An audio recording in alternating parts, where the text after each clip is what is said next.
Hi, everyone. This is U.S. Senator Tina Smith, and I'm here today with a really incredibly fun guest and a very dear friend of mine, Senator Amy Klobuchar. Amy, how are you today? I'm great, Tina. It's so fun to see you in front of our dueling bookcases. Yes, I know it.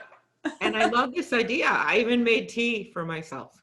That's really good. Well, and as we're talking about this, I'm remembering, those of us that are doing a lot of Zoom meetings are a little obsessed with this guy called Room Rater, and who rates the background of people's Zoom rooms. And what was the thing that happened where he thought that you were at my house when you were staying at my house when John got sick? When I was in my office, yes. So I don't know, he must have thought you had an apartment from, the early 1900s, that like the Dirksen office building. But anyway, whatever it was, I got a very high rating. I guess that's what. Yes, which I sort of continue to claim credit for, because he thought it was my house, even though it wasn't. Exactly. And I do want to thank you again, honestly, in our between the two of us and everyone else watching, for letting me stay in your apartment when John was recovering, because at that point you didn't know how contagious COVID was in an apartment. And what I most remember is I had literally said to you, "Oh, don't worry, I won't eat any of your food." And it's like when you go to anyone's house and you keep thinking, "That looks so good." And by the end, there was one last frozen burrito and I ate it. I know. And, I still think I have some sort of frozen food that you left in my freezer. And I'm like, who would want to eat that? I don't want that. Well, at the very end, I tried to replace everything. You were an excellent guest. You were an excellent guest. So folks who are watching this, you might not really realize, we have a joke sometimes that in the Senate, you call everybody your friend, but Amy and I are actually friends. We've been really good pals for, gosh, what, Amy, like 20 years, I think, for a long time. So it's so incredible to be able to serve with you in the Senate and have this such a relationship of trust and love that we've had with one another for such a long time. Well, yeah, and it means so much. I think what you're referring to here is just, there's so many of these senators that aren't always, they say the right words, but they're not really true. And I remember when we first met with all the women senators, actually, and Tina said, "Oh, Amy's my friend," and they'll go, "Uh-huh," like that. Then I finally go, no, we're really friends. Like, I went to her kids' weddings. Yes, I was there before she was in the Senate. So, I know. I think that has really helped, because it's not a pretty place right now, with a lot of people doing bad stuff and saying bad stuff. And I think our friendship helps, and our state deserves the best, and they have that with you, and they have people that really, really, really want to have their backs and get things done. And I think that's, really important in this. Yeah, I think that's so true. Yeah, I mean, I think people always ask me, how do you do it in Washington where everything is so divided? And I will often tell them that I think there's sort of two cities in Washington. There's the Washington where you and I spend a lot of time, where people are working across party lines to try to accomplish things. And you have such a great reputation for doing that. And that Washington doesn't get a lot of TV coverage, or, you don't see that Washington on MSNBC that often, or Fox News, but it's still there and it still exists. And that's where I like to spend, as much time as I can. And I think you're the same way. That's what we're there for, is to try to accomplish things. Right. And you have, such a strong background, in business and as a manager, and knowing how to get things done. And I think that's where it can get hard, and that's the way you do it. And yeah. I know you worked with Lisa Murkowski, who's such a good person, who's a Republican from Alaska, on a number of important bills, and many other Republicans. When I got there, actually, there were even less women, for what it's worth. And Olympia Snowe called me. She's the former Republican senator from Maine. She retired now, but she called me and said, "Can I be your Republican mentor?" I said, "Sure." We had those back then. And that's so my very first bill I did, actually, on climate change. It was about making sure we kept track of how much carbon was emitted. She did that with me. Yeah. And so it's a really good memory. And I know you have the same experiences. Yeah, yeah. I've had, you find places where you can work with people, and it's that's what makes it all worthwhile. And, especially right now in the midst of everything that our country is going through and that Minnesota is going through, it's important not to lose track of that. And you have such a reputation for accomplishing that. One thing I wanted to ask you about is, in the midst of COVID and everything that we have been going through, you've made a real priority of working on protecting our elections and making sure that our elections are as safe as possible. And I know it's been a little frustrating that to be able to get our Republican colleagues to go along with you on some things, but would you just talk a little bit about that work? Because I think people don't hear about it enough, and it's just so important. Yeah, and I think time has come now with not only the changes that have had to be made with the pandemic and how people are voting differently, but also to make sure our ballots are secure. And really this started with all the problems we had with Russia, which we now know, and this is according to Trump intelligence officials, they tried to hack into every single voting system in the country, every single state. And in Illinois, they got as close as the voter database. So I reached out to a number of Republicans, including James Langford, who, as you know, Tina, conservative from Oklahoma. And we put a group together and had the head of the Intelligence Committee on it. And basically the theme was to have backup paper ballots to make sure some states, including New Jersey, by the way, there's just no backup paper to show how people voted like we have in Minnesota. So we put that bill through. It was really gathering so much support. And then the White House called and stopped it. They literally called Republican senators when the markup, it's called, you know what that is, but Yep. where a committee meets and they decide to pass the bill and they stopped them. And so that was a pretty bad experience.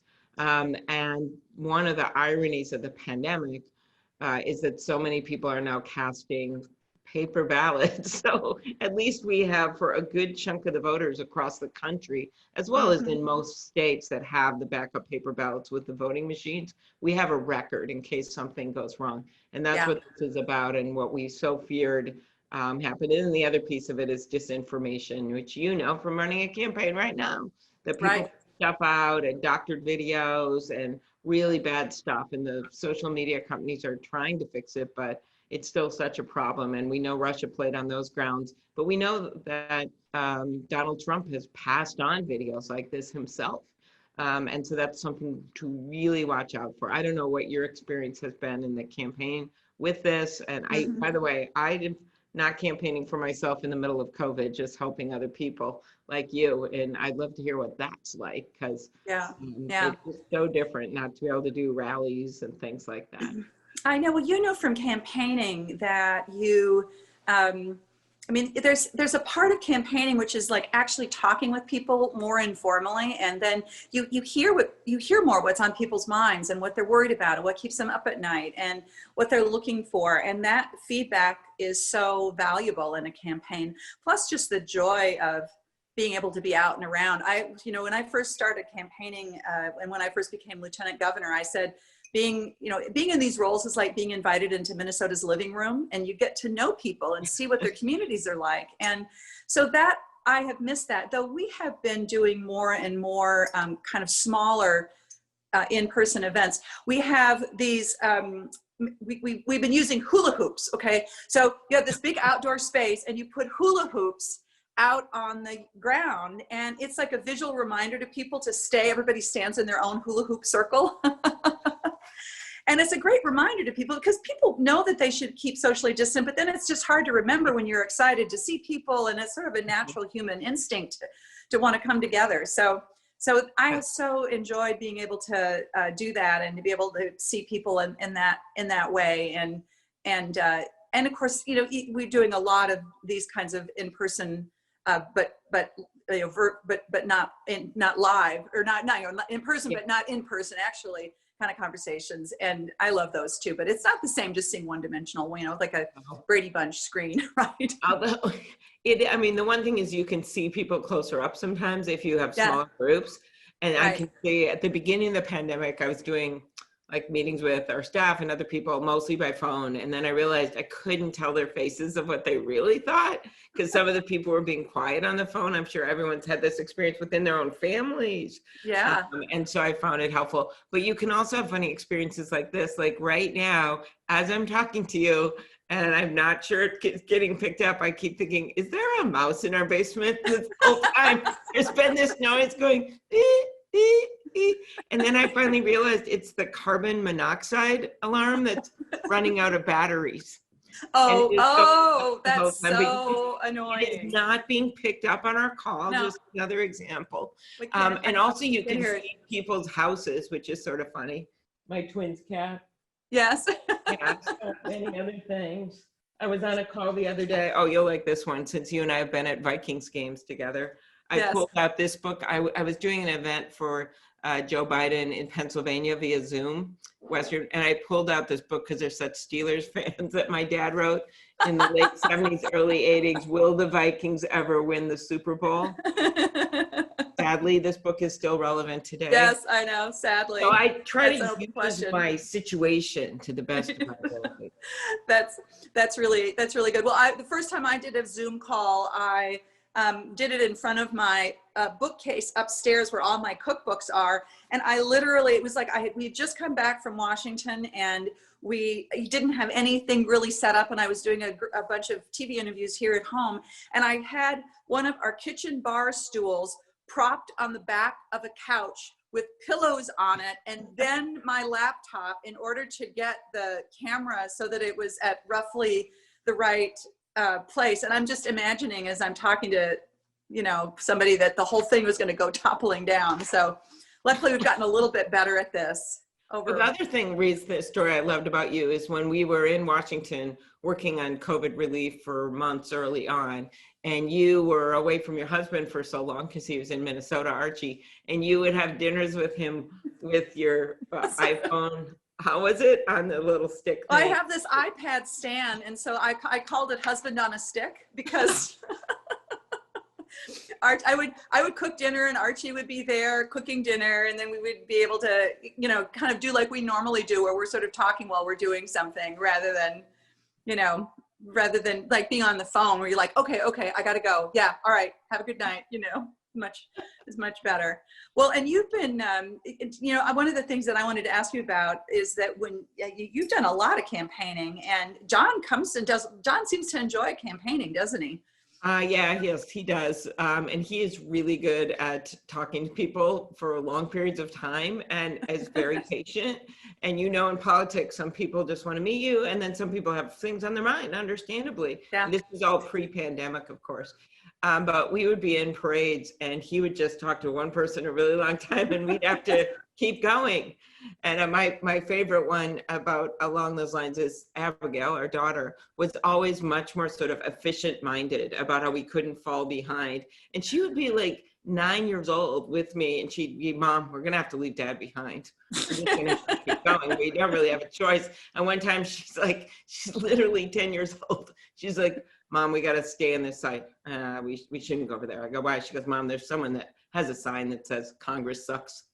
So she's 9 years old. He's already keep over here, keep on this side. And meanwhile, he's just off talking to the Congress sucks people, which is important. Right. But the point of it is that he's really amazing. And he is someone who is genuinely interested in policy himself. And that's a good thing, and has done a lot of, teaches law, so cares a lot about the rule of law.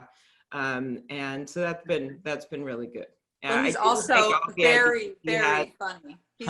John is very funny. He has this sort of dry sense of humor. He just sort of slips it in there when you're least expecting it, and it's hysterical. Yeah. I have to tell everyone, last night, Amy and Archie and John and I were all on a conference call together for 20 minutes, telling stories about what was happening in the Senate. And so it was fun. Stories that we probably won't repeat on the No, probably not. Yes. Probably not. Well, I know we just have a couple minutes left, and I wanted to just ask you one question. We just recently wrapped up the judiciary hearings with Judge Barrett, and I'm just really curious. You did such an exceptional job of getting to the point, and really drawing the point about what is at stake. And I was just wondering how you prepared for that. You had, because it was so fast, you didn't have a lot of time to prepare. And you have like 20 minutes in one round, half hour in another. And you really want to figure out, you have to step back and say, well, what matters to the American people here? Because otherwise it's so esoteric and you're asking all these things. And so what I really tried to do is think about what are the cases coming up before the court and how do we get a sense? She's not going to say how she's going to rule, but how do we get a sense of where she's coming from? And you look at what she's written, interviews she's given in the past, and asked about it. And I think everyone agreed. I was polite when I did it, but you've got to really focus on what matters. And what matters to so many Minnesotans right now is healthcare. And there's a big case coming up, and she's been critical of the earlier ruling to uphold the Affordable Care Act that actually Chief Justice Roberts wrote. He's not exactly a liberal. And so I've asked a lot about that and some of her views on voting, because there's so many voting cases that come up to the court.